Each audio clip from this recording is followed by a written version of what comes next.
Lo que era desde el principio, lo que hemos oído, lo que hemos visto con nuestros ojos, lo que hemos contemplado y palpado en nuestras manos tocante al Verbo de vida. Jesucristo, la palabra de vida que era desde el principio. En su origen, Jesucristo es uno con Dios Creador. Jesucristo, el Hijo de Dios, el Salvador de la humanidad, quien nos da vida eterna.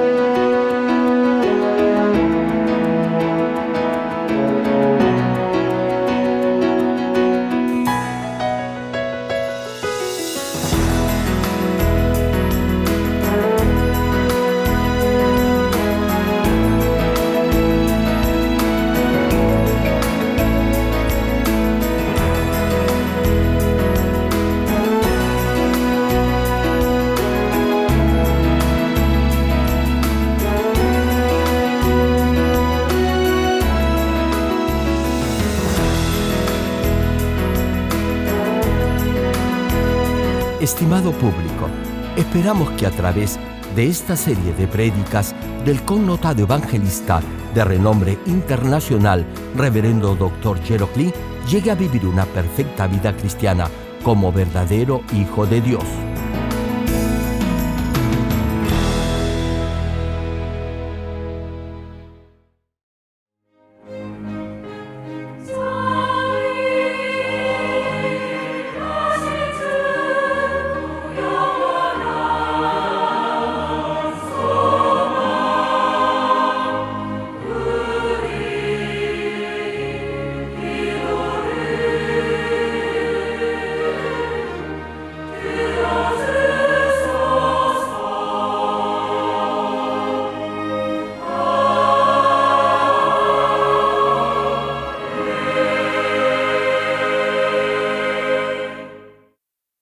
El pasaje bíblico de hoy, Primera de Juan capítulo 1, versículos 6 al 9. Si decimos que tenemos comunión con Él y andamos en tinieblas, mentimos y no practicamos la verdad. Pero si andamos en luz, como Él está en luz, tenemos comunión unos con otros y la sangre de Jesucristo, su Hijo, nos limpia de todo pecado. Si decimos que no tenemos pecado, nos engañamos a nosotros mismos y la verdad no está en nosotros. Si confesamos nuestros pecados, Él es fiel y justo para perdonar nuestros pecados y limpiarnos de toda maldad.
Amados hermanos en Cristo y estimado público, en su primera carta, el apóstol Juan describe lo que ha visto, oído y lo que ha vivido en forma personal con el Señor Jesucristo. Hermano, si oye y cree lo que Juan menciona en su epístola, entonces tendrá comunión con Dios y con el Señor tal como la tuvo el apóstol Juan. Hoy empezaremos con el versículo 6. Ahora bien, quiero que mediten a ver si en realidad tienen o no comunión con Dios y con el Señor, y también si la tienen con su pastor. Si cree que por ver a su pastor todos los días o por darle la mano ya tienen comunión con él, pues déjeme decirle que está equivocado. Debe comprender esto muy bien. Primera de Juan, capítulo 1, versículo 6, dice: si decimos que tenemos comunión con Él y andamos en tinieblas, mentimos y no practicamos la verdad. Estimado público, los que han oído el Evangelio y han aceptado al Señor Jesucristo como su Salvador, tienen comunión con el Señor, es decir, tienen una relación personal con Dios y con el Señor. Sin embargo, aun si escucha el Evangelio y dice que cree en el Señor, no todos tendrán una verdadera relación o comunión con Dios. No se trata solo de decir que cree en Dios. Eso no hará que realmente crea en Él. Dios deberá darle una medida de fe y deberá reconocerlo como hijo suyo por su estilo de vida. En otras palabras, solamente tendrá comunión con Dios si conoce a Dios. Un ejemplo, todos conocen al menos de vista o por foto al presidente de su país. Reconocen su rostro y su nombre. Ahora bien, le pregunto, ¿eso acaso quiere decir que tiene compañerismo o intimidad con él? No podría afirmar eso, ¿o sí? Sin embargo, si el presidente lo conociera a usted por su nombre, entonces sí podría decir que conoce al presidente. De otra manera, no podría afirmar que lo conoce. Tal vez se pregunte, ¿cómo se puede llegar a conocer a Dios? La respuesta la hallamos en el versículo 6 del pasaje bíblico de hoy, que menciona: si decimos que tenemos comunión con Él y andamos en tinieblas, mentimos. Hermano, si afirma que tiene comunión con Dios, pero hace lo malo, entonces estará mintiendo. Lo mismo es en su relación conmigo. Aun si me conoce y yo reconozco su rostro, eso no quiere decir que tiene comunión conmigo. En otras palabras, tendrá comunión con Dios si vive en la luz, lo cual es lo opuesto a las tinieblas. Como Dios es luz, solo si anda en la luz podrá tener comunión con Él. Esto es, podrá decir que cree en Dios y que ama a Dios. Y Dios también dirá que lo conoce y lo ama. Solo en ese momento tendrá una real y verdadera comunión con Dios. Si tiene intimidad con Dios, deberá alejarse de todo lo que es maldad y pecado. Si cree que Dios es su Padre y que el Señor Jesucristo es su Salvador, y si sabe lo mucho que lo aman, debería vivir una vida recta, alejada de todo pecado. De otra forma, estará engañándose a usted mismo. Es decir, usted estará mintiendo. Hermano, la evidencia que tiene comunión con Dios es que no peque más, no solo de acción, sino también que se despoje de todo deseo o intención de pecar. Esto es, de su naturaleza pecaminosa. El pecado es territorio de Satanás y del diablo. Los que viven en el pecado obedecen a Satanás y le pertenecen. Por eso, si vive en la oscuridad del pecado y dice que tiene comunión con Dios, quien es luz, eso querrá decir que usted es un mentiroso. Ahora bien, ¿qué significa andar en la luz? Andar en la luz es obedecer la palabra de Dios, quien es luz. Si vive de acuerdo a la palabra de Dios, no solo dejará de pecar, sino que igualmente su vida será un testimonio vivo de la luz del Señor Jesús. Asimismo, por la obediencia a la palabra de Dios en su vida diaria, manifestará el fruto de la luz. Efesios capítulo 5, versículos 8 y 9 dicen: porque en otro tiempo erais tinieblas, mas ahora sois luz en el Señor. Andad como hijos de luz. Antes de aceptar al Señor Jesucristo como Salvador, usted vivía en el pecado, es decir, en las tinieblas. Pero ahora es hijo de luz. Finaliza la cita. Porque el fruto del Espíritu es, en toda bondad, justicia y verdad. Hermano, no solo bondad, justicia y verdad. El fruto del Espíritu es también los 9 frutos del Espíritu Santo y el fruto del amor espiritual. Todos los frutos del Espíritu Santo los podrá manifestar en su vida en la medida en que viva en la luz o en el Espíritu. Así podrá oír claramente la voz del Espíritu Santo y tener comunión con Él. Comprenderá el corazón y la voluntad de Dios que está escrita en la Biblia. Y si pide algo en oración, Dios le responderá. Además, Dios lo prosperará y lo guiará con el Espíritu Santo. Vivirá una vida bendecida y tendrá comunión con el Altísimo. Pero si vive en el pecado, vivirá desobedeciendo la palabra de Dios. Codicia, envidia, odio, adulterio, idolatría, enemistades, peleas, borracheras, chismes, arrogancia, altanería, etc. Todo eso es andar en las tinieblas. Es decir, no solo se refiere a cometer de hecho las obras de la carne, sino también a las que se maquinan en el corazón, que son los deseos de la carne. Por cierto, no solo por creer en Dios y aceptar al Señor Jesucristo como su Salvador, hará que se despoje por arte de magia de toda esa maldad de su interior. Si es hijo de Dios, deberá diariamente desechar todo pecado y limpiar su corazón de esa maldad. Si se esfuerza y resiste toda tentación, finalmente alcanzará la santidad y será un verdadero hijo de Dios que refleje en su vida el carácter del Señor Jesucristo. Mateo, capítulo 7, versículos 21 al 23 mencionan: no todo el que me dice, Señor, Señor, entrará en el reino de los cielos. El Señor le dice que no todos los que lo llamen Señor entrarán en el cielo. Esto quiere decir que algunos van a entrar al reino de Dios y otros no lo harán. Prosigue el versículo: sino el que hace la voluntad de mi Padre que está en los cielos. ¿Qué significa esto? Quiere decir que aun si dice que cree en el Señor, solo llegará al cielo si vive de acuerdo a la palabra de Dios. Escúchelo bien.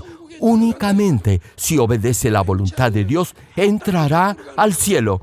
Le pregunto, ¿usted cree que solo por venir a la iglesia el día domingo y dar su diezmo a Dios podrá ir al cielo?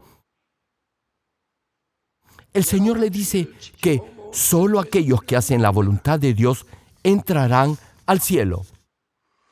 En resumen, si no hace la voluntad de Dios, esto es, si no obedece la palabra de Dios, no irá al cielo. No hay nada más que decir sobre esto. Está más claro que el agua cristalina. Así que, por favor, no me pregunte más qué debe hacer para ser salvo. Si ama a Dios, Si vive por su palabra, podrá ir al cielo. No obstante, si no vive por la palabra de Dios, no podrá ir al reino de los cielos. No importa si dice y redice que cree en Dios. Hermano, Dios es el único y el último juez, y Él juzgará quién puede ir al cielo. Continúa el pasaje. Muchos me dirán en aquel día: Señor, Señor, ¿no profetizamos en tu nombre, y en tu nombre echamos fuera demonios, y en tu nombre hicimos muchos milagros? Aquí el pasaje nos está refiriendo a los siervos de Dios que hacen señales, milagros y que echan fuera demonios en el nombre del Señor Jesucristo, sino a los estafadores y charlatanes que engañan al pueblo. Finaliza la Escritura: y entonces les declararé: nunca os conocí, apartaos de mí, hacedores de maldad. Es decir, el mismo Señor les dirá a esos malvados que se aparten de Él. Sí, hermano, aun si dice que cree en el Señor, aun si viene a los cultos el día domingo, a pesar que asista a las reuniones de oración y sirva en algún ministerio en la iglesia, si vive una vida disipada, entonces no tendrá comunión con Dios, y el Señor le dirá en el día final que nunca lo ha conocido. Hermanos y hermanas en Cristo, si vive en el pecado y dice que tiene comunión con Dios, déjeme decirle que usted es un mentiroso. Como verán ahora, el término mentiroso aparece varias veces en esta primera carta del apóstol Juan. También en el libro de Apocalipsis, Dios dice que los mentirosos no entrarán a la Nueva Jerusalén. Ahora bien, en este punto es bueno aclarar algo importante. Hay mentiras por las que puede perder su salvación y otras que no lo harán perder su salvación. Por ejemplo, le pregunto, ¿qué cree que le pasará si le dice una mentira en tono de broma a un hermano de la iglesia? Desde luego, en principio, no debería hacerlo. No obstante, una mentira de esa índole no lo hará perder su salvación. De otra manera, pocos serían salvos. Sin embargo, debe saber que hay mentiras por las que sí puede perder su salvación.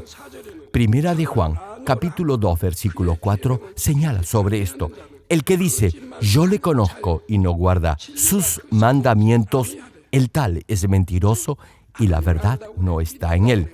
En otras palabras, si alguien dice que conoce a Dios, pero no obedece sus mandamientos, es un mentiroso.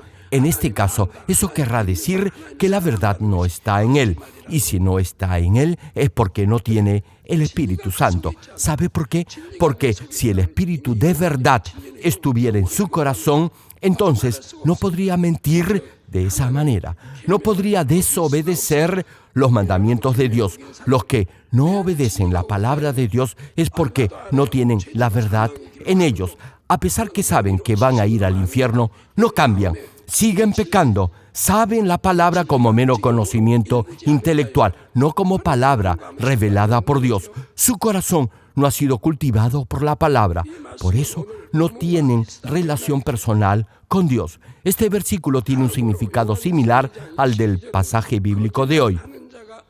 El siguiente versículo, Primera de Juan, capítulo 2, versículo 22, menciona: ¿quién es el mentiroso, sino el que niega que Jesús es el Cristo? Este es anticristo, el que niega al Padre y al Hijo. Hermano, Jesucristo es nuestro único Salvador. Esta es la verdad absoluta e incuestionable. Ahora bien, el versículo antes citado se refiere a los que niegan esta verdad absoluta. Dice que ellos son mentirosos. Cito el pasaje: este es anticristo, el que niega al Padre y al Hijo. Los que se oponen a Cristo son anticristo, niegan igualmente al Padre y al Hijo. Si alguien niega que el Señor es Dios encarnado o que Jesucristo es el Salvador, este es anticristo, es un apóstata. Por ejemplo, los testigos de Jehová creen solo en Dios y niegan al Señor Jesucristo como Salvador de la humanidad. Por eso se les califica como secta.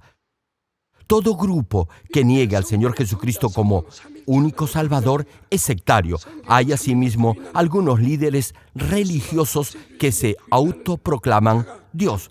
Escuche bien esto, hermano. Todo el que niegue la Trinidad de Dios, es decir, al Padre, al Hijo y al Espíritu Santo, todo el que refute que la Biblia es palabra de Dios o que el Señor Jesucristo es el único Salvador, es anticristo, son blasfemos y apóstatas.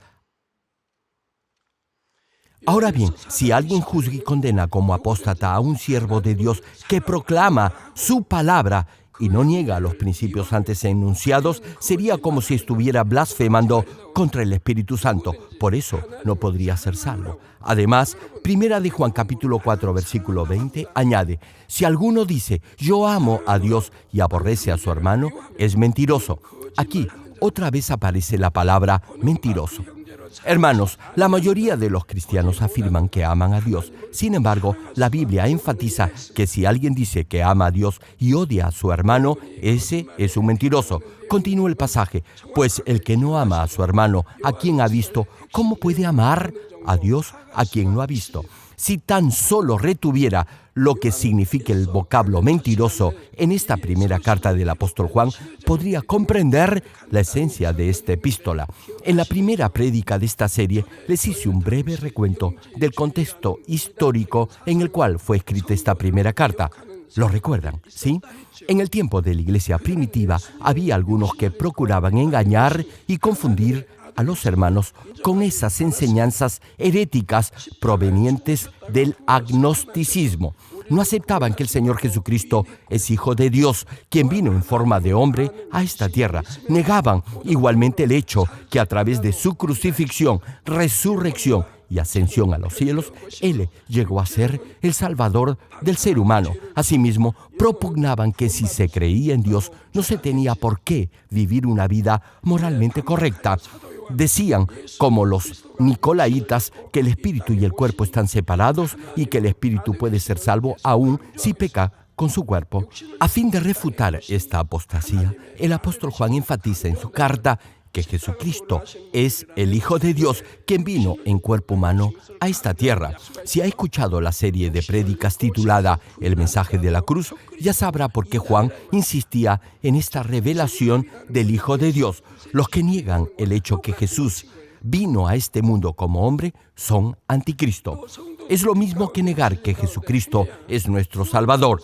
Otro principio que reitera Juan en su carta es que los creyentes podrán tener una fe verdadera y ser salvos solo si andan en la luz, esto es, únicamente si viven de acuerdo a la palabra de Dios. Y añade el apóstol que los que enseñan ideas erróneas solo tratan de engañar y ser tropiezo para los creyentes, haciéndoles creer esas mentiras.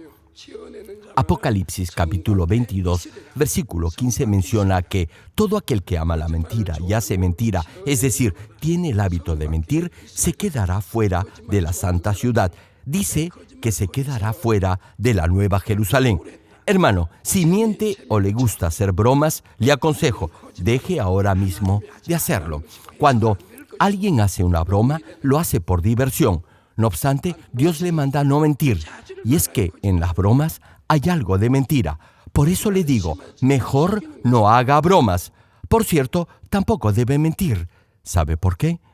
Porque si eso se hace un hábito en usted, podría llegar a engañar a otros. Y eso ya sería una mentira grave. Recuérdenlo, todo el que ama la mentira y miente se quedará fuera de la santa ciudad. Queridos hermanos, está escrito que solo si anda en la luz tendrá comunión con Dios. Otra razón para ello es que Dios perdonará de sus pecados solo a los que andan en la luz. Primera de Juan capítulo 1 versículo 7 declara sobre esto: pero si andamos en luz como Él está en luz, tenemos comunión unos con otros, y la sangre de Jesucristo, su Hijo, nos limpia de todo pecado.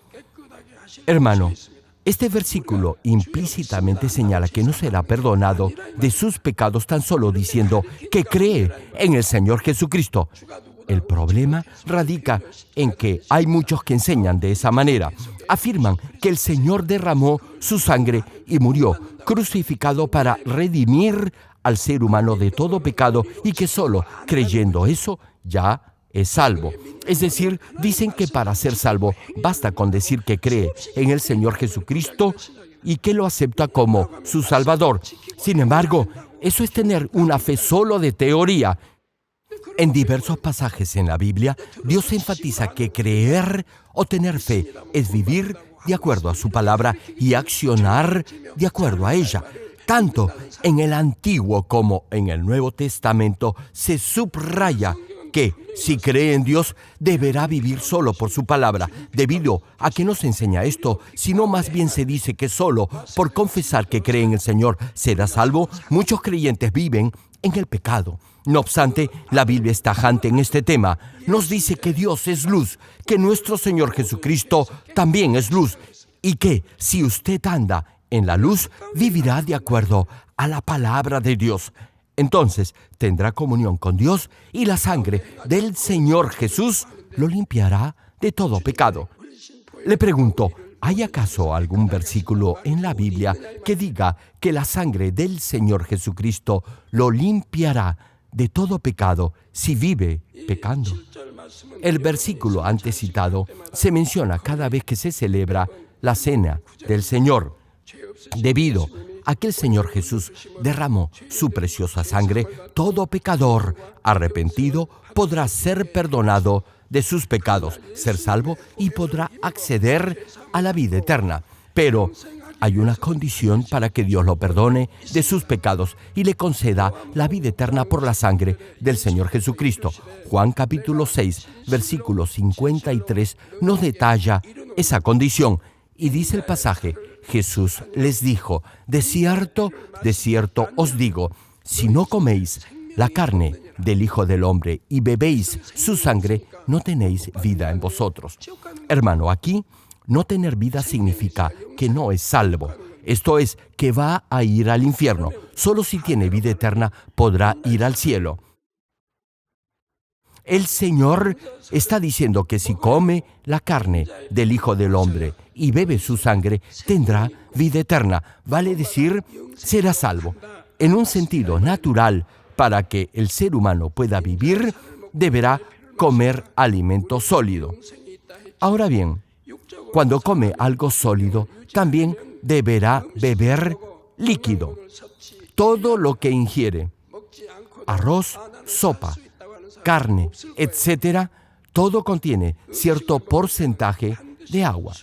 Y luego de comer algo sólido, beberá algo líquido, sea agua, refresco, etc.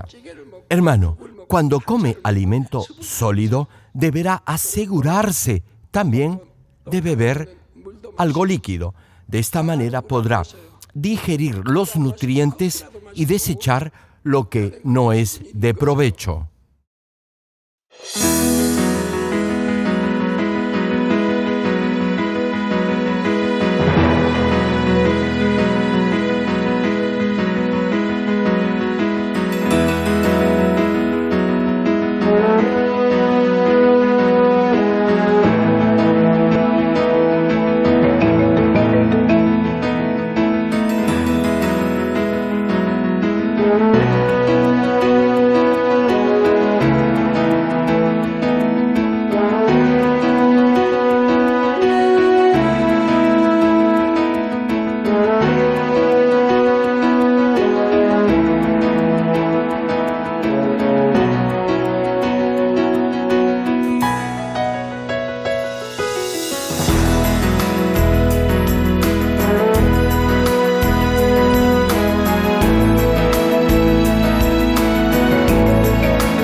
Hermanos y hermanas en Cristo, de la misma forma, para que mantenga su vida espiritual, deberá comer alimento espiritual y beber líquido espiritual, que son la carne y la sangre del Hijo del Hombre.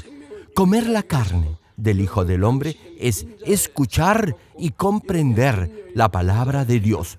Beber la sangre del Hijo del Hombre es poner en práctica con fe la palabra de Dios que ha escuchado y ha aprendido. No deberá solo memorizar la palabra de Dios, es decir, saberla únicamente como teoría, sino que deberá, de hecho, llevarla a la práctica. Deberá hacer lo que la Biblia le dice debe hacer y viceversa.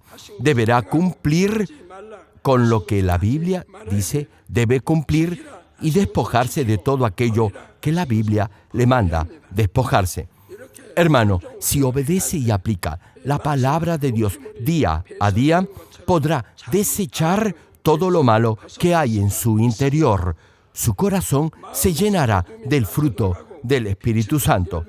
Hay quienes, como no conocen bien la palabra, afirman que a partir del Nuevo Testamento uno es salvo solo por fe y me cuestionan porque enfatizo mucho el aspecto de las obras o poner en práctica la palabra de Dios.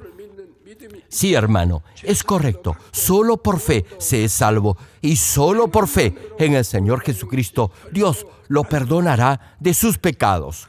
Nunca, repito, nunca podrá ser salvo solo por obras.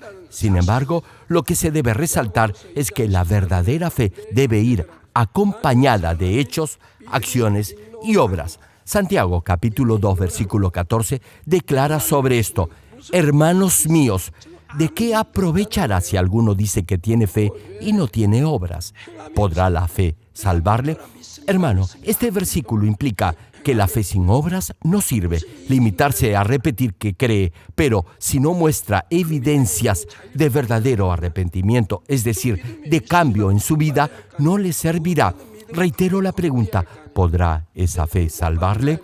Si tiene fe espiritual, esto es, con obras, será salvo, pero no lo será si no vive de acuerdo a la palabra de Dios. Y Romanos, capítulo 2, versículo 13, agrega: porque no son los oidores de la ley los justos ante Dios, sino los hacedores de la ley serán justificados.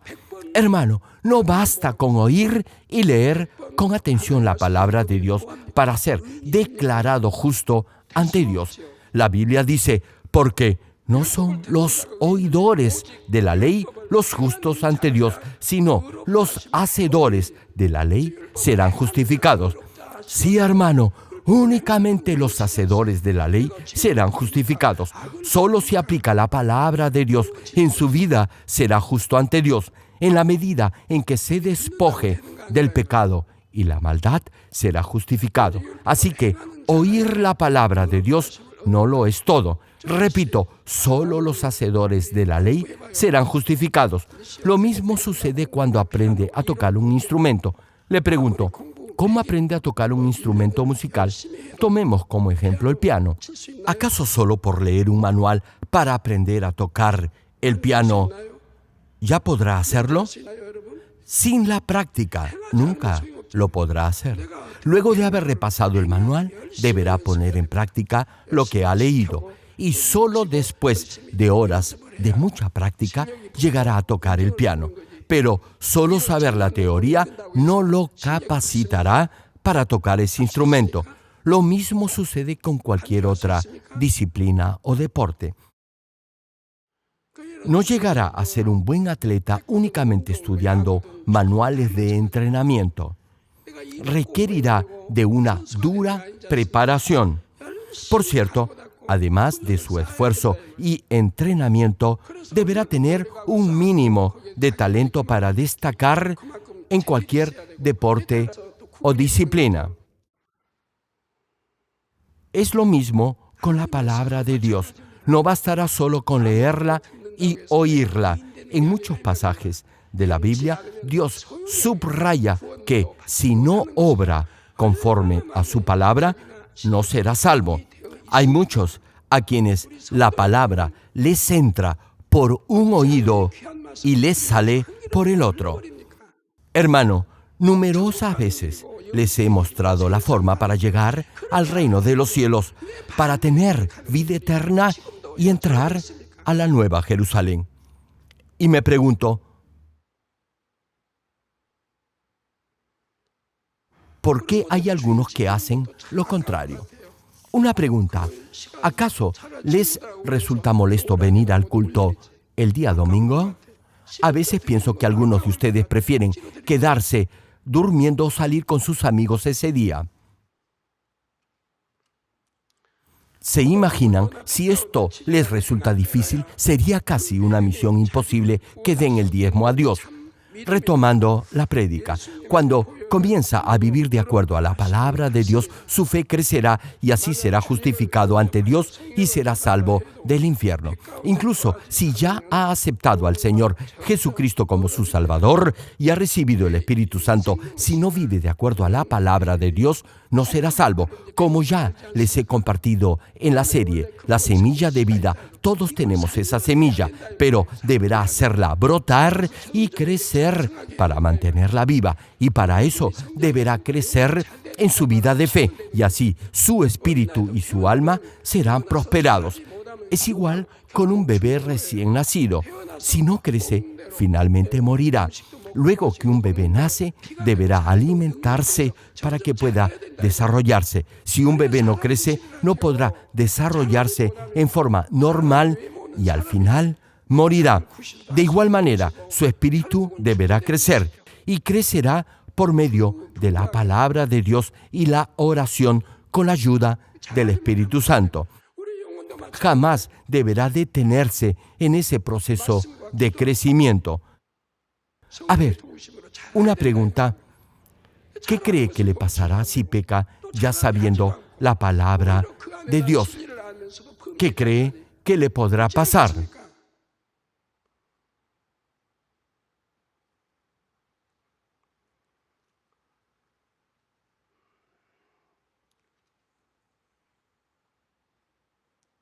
Primera de Tesalonicenses capítulo 5, versículo 19 señala: no apaguéis al Espíritu.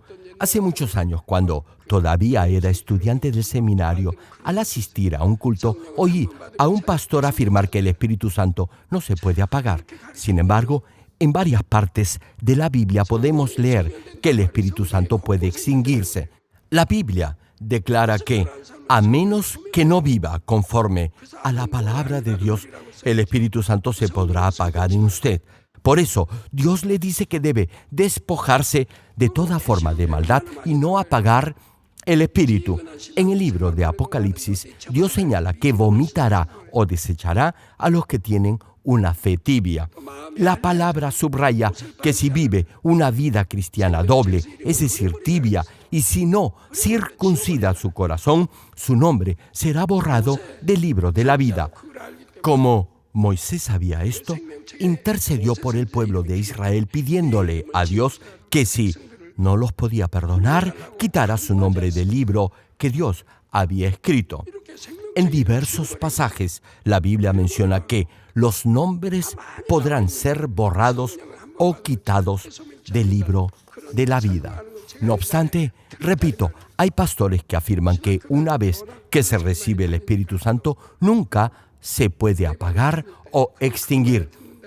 Como les decía, hace muchos años, aún siendo estudiante del seminario teológico, escuché a un pastor predicar de esa manera. Sin embargo, la Biblia tajantemente manda no apagar el Espíritu Santo. Y si el Espíritu Santo se extingue, eso quiere decir que no será salvo. Amados hermanos, Primera de Juan capítulo 1, versículos 8 y 9 señalan: si decimos que no tenemos pecado, nos engañamos a nosotros mismos y la verdad no está en nosotros. Si confesamos nuestros pecados, Él es fiel y justo para perdonar nuestros pecados y limpiarnos de toda maldad. Hermano, en este pasaje, cuando se menciona si confesamos nuestros pecados, quiere decir mencionarlos detalladamente. No se trata solo de decirlo en forma general. Por ejemplo, no basta con solo confesar que ha cometido una obra de la carne y pedirle a Dios que lo perdone. Hay quienes están enfermos y simplemente dicen que han pecado y punto, no mencionan el pecado que han cometido. Hermano, cuando confiesa sus pecados, deberá detallarlos, mencionando el pecado, cuándo lo cometió, en dónde, con quién, etc.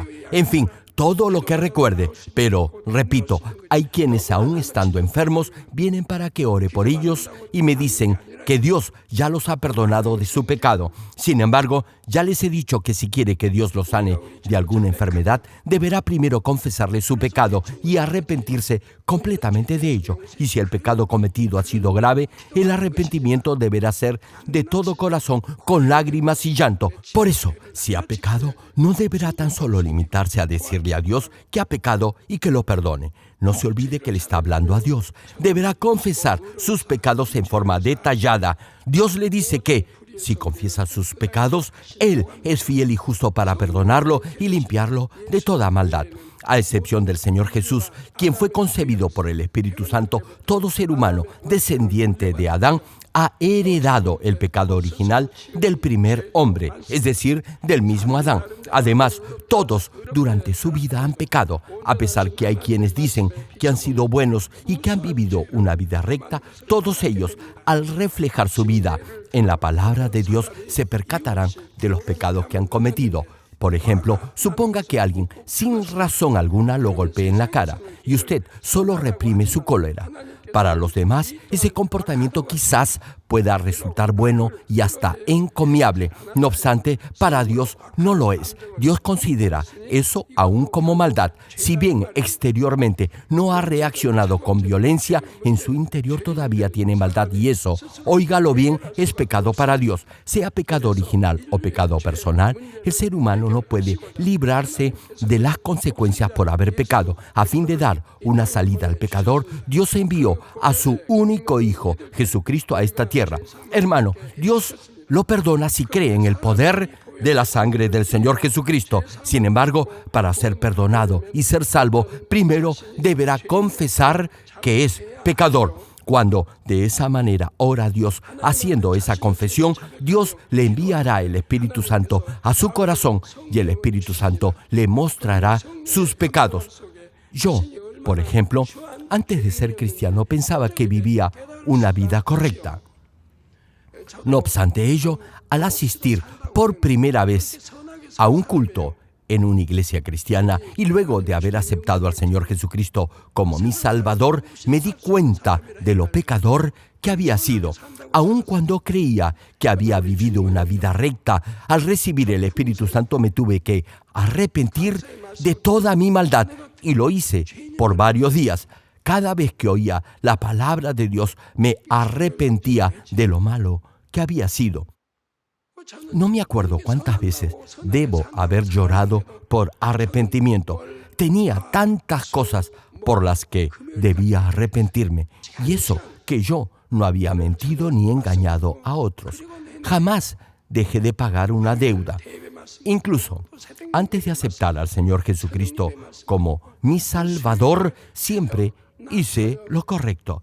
Sin embargo, al escuchar la palabra de Dios, me di cuenta de lo pecador que había sido. Y así pude arrepentirme completamente de mi vida pasada.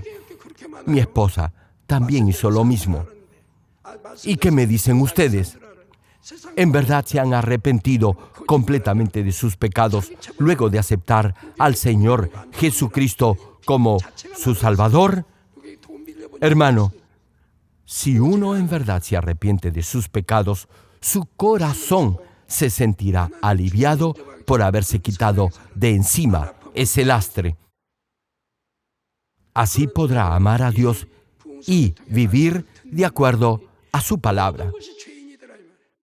Cuando alguien, al escuchar la palabra de Dios, es consciente de su pecado, deberá arrepentirse completamente de su vida pasada.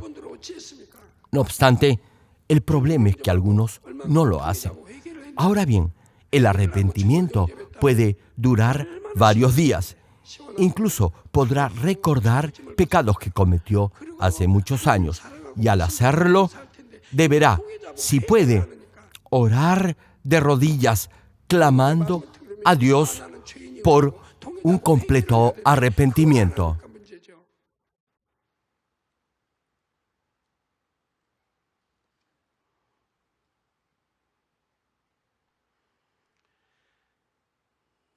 Hermanos, cuando una habitación está oscura, no notará la suciedad ni el polvo que hay en ella. Sin embargo, en cuanto encienda una luz, esa suciedad saldrá a relucir. De igual manera, si acepta la palabra de Dios, la luz entrará en su corazón y le revelará la maldad que hay en su interior. Y eso será porque el Espíritu Santo obrará en usted. Será consciente de su pecado y así podrá arrepentirse completamente de sus transgresiones. Esto es lo que quiere decir Primera de Juan, capítulo 1, versículo 8, cuando menciona: si decimos que no tenemos pecado, nos engañamos a nosotros mismos y la verdad no está en nosotros. Hermano, podrá darse cuenta de sus pecados, confesarlos y arrepentirse de ellos solo si refleja su vida en la palabra de Dios, que es la luz. Mientras más se llene su corazón con la palabra, más sensible será a cualquier forma de maldad o de pecado. Antes, quizás usted podría haber pecado sin el menor reparo. Sin embargo, ahora que está en el proceso de despojarse de la maldad que hay en su interior y de llenarse con la palabra de Dios, todo pecado le será notorio y evidente, como si lo estuviera viendo con un microscopio o lente de aumento. Por ejemplo, si alguien quien jamás ha robado toma algo que no es suyo, por más insignificante que sea, eso será un pecado grave para él. No obstante, si este mal hábito de robar se hace un patrón de vida y cada vez hurta cosas de mayor valor, entonces ya no tendrá problema alguno en robar cosas de menor cuantía. Hermano, si alguien que no peca comete un pecado, digamos, no tan grave, lo verá como algo sumamente serio. Por eso no se atreverá a pecar. Sin embargo, los que viven pecando siempre continuarán haciéndolo y lo harán descaradamente. A pesar que cometen pecados degradantes, no tendrán la mínima vergüenza de ello. Lo verán como algo normal. Ni aun cometer pecados de muerte lo considerarán como algo grave.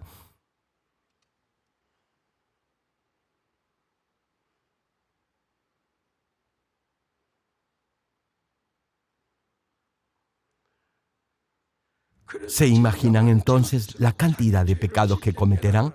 Por eso, en la medida en que la palabra de Dios llene su corazón, más fácilmente podrá percatarse de sus pecados y errores, confesarlos, arrepentirse de ellos, y Dios le dará fuerza y poder para despojarse de cada uno de ellos.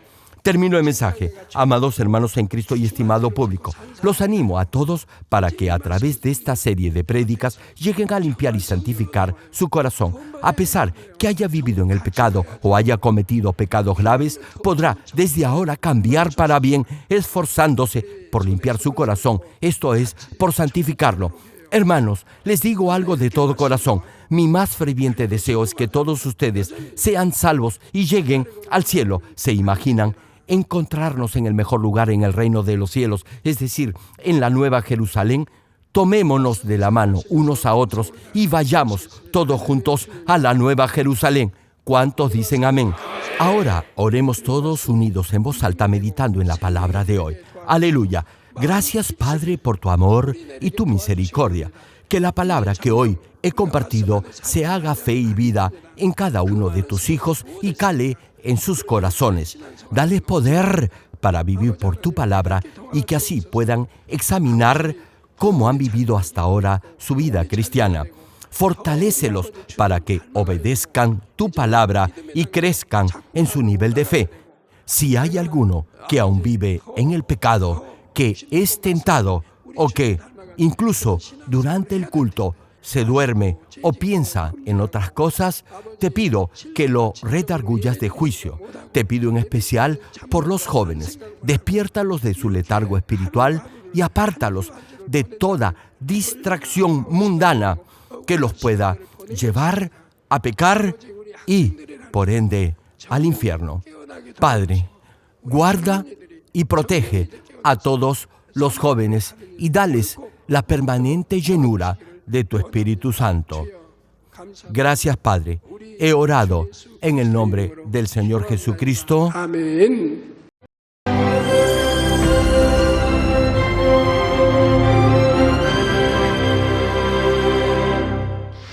Aleluya. Dios Todopoderoso de amor, pon tu mano sobre todos los hermanos y hermanas y sobre todos los miembros de nuestras iglesias en el mundo entero que están recibiendo con fe esta oración que trasciende el tiempo y el espacio a través del satélite, la televisión, el internet o que le están escuchando por radio o por cintas de audio en todo el mundo. Pon fe en sus corazones para que puedan creer en ti y se despojen de todo pensamiento negativo y toda duda. Líbralos de toda prueba y aflicción. Quema con el fuego del Espíritu Santo de la cabeza a los pies toda parte enferma, incluyendo toda célula, tejido y nervio, todo órgano interno e intestinos. Que la luz de tu Espíritu venga sobre ellos.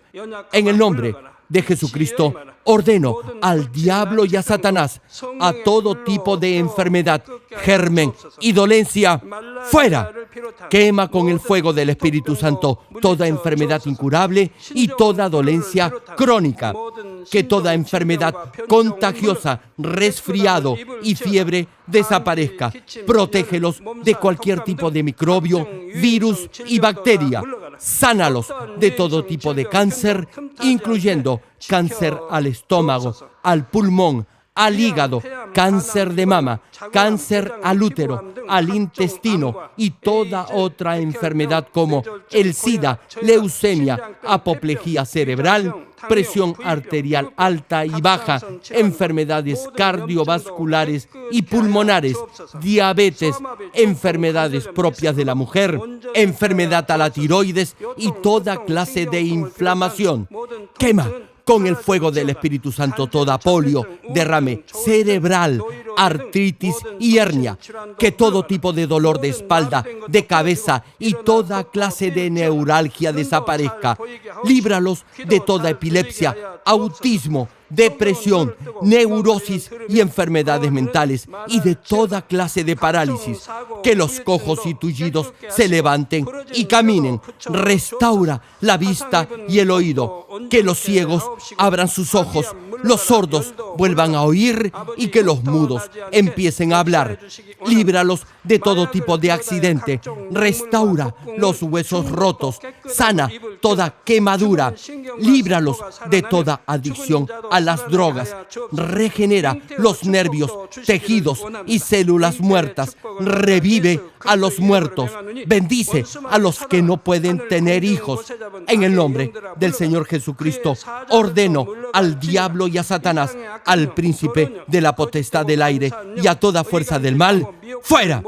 Todo espíritu maligno, inmundo, de engaño, espíritu de mentira, espíritu de división, de tentación y todo otro espíritu de iniquidad, fuera. Ato a toda fuerza de la oscuridad y de maldad y que la luz de tu espíritu descienda sobre ellos. Padre, fortalécelos para clamar en oración y dales poder para desechar todo pecado y llegar a la santidad.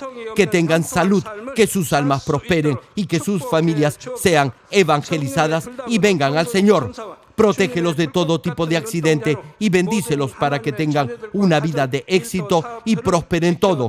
Guarda y protege a todos tus hijos y sus hogares, centros de trabajo y negocios con el muro de fuego del Espíritu Santo, con tus huestes celestiales y tus ángeles y con tus ojos que son como llamas de fuego.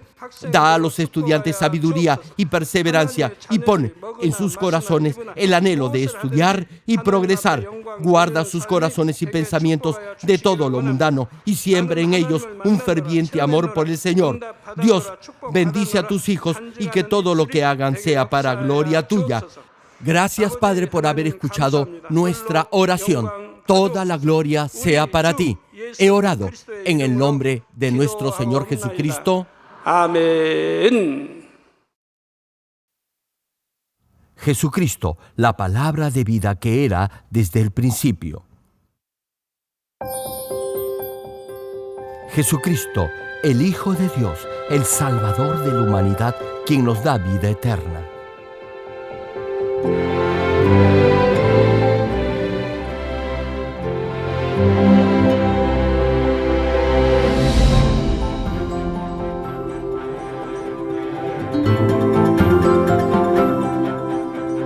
Estimado público, esperamos que a través de esta serie de prédicas del connotado evangelista de renombre internacional, Reverendo Dr. Gerald Lee, llegue a vivir una perfecta vida cristiana como verdadero hijo de Dios.